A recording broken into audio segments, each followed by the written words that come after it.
1971, Ronnie and I welcomed our first child into our home, Mike.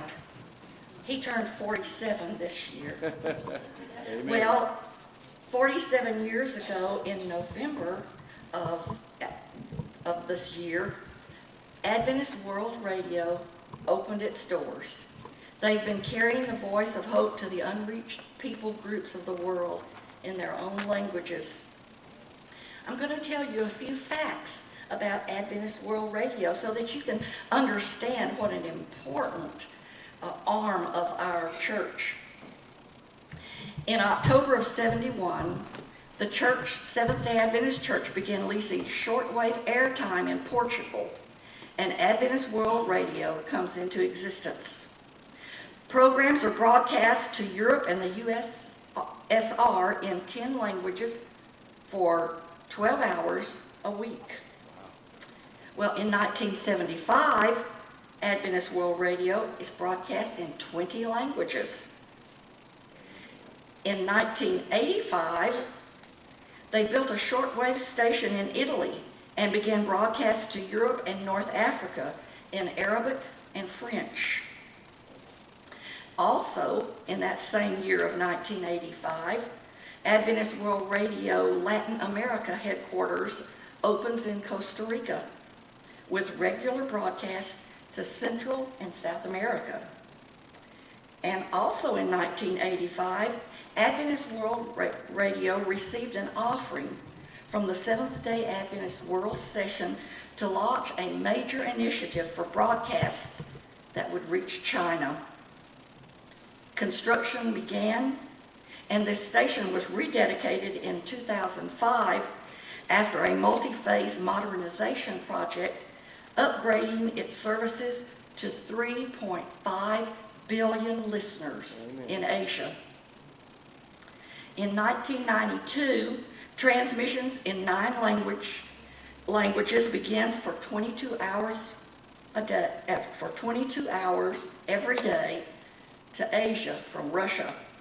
And these programs were the first Christian broadcasts to originate from within Russia after the fall of communism. Amen.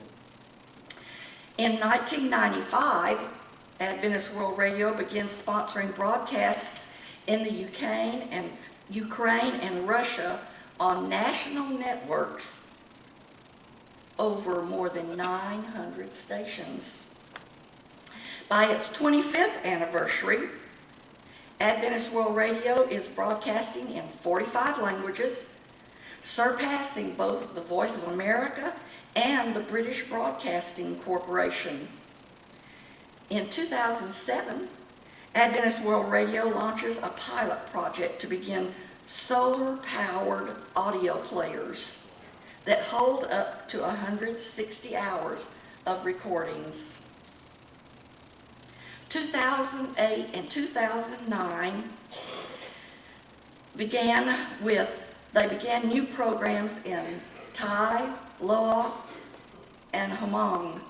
Adventist World Radio achieves complete coverage of Southeast Asia. Amen.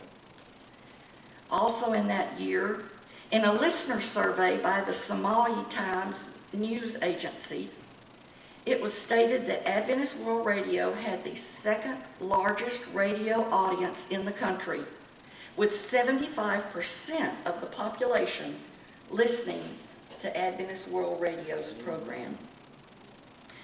Reaching nearly 100 broadcast languages, Adventist World Radio celebrated its 40th anniversary in 2011.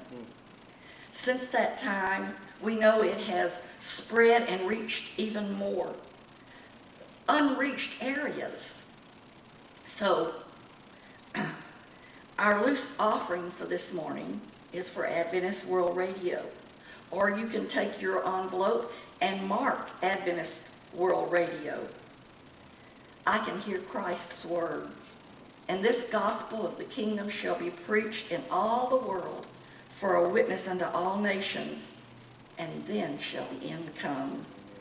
We can participate in this commission by giving generously to Adventist World Radio so that Jesus can come. Will the deacons please come forward?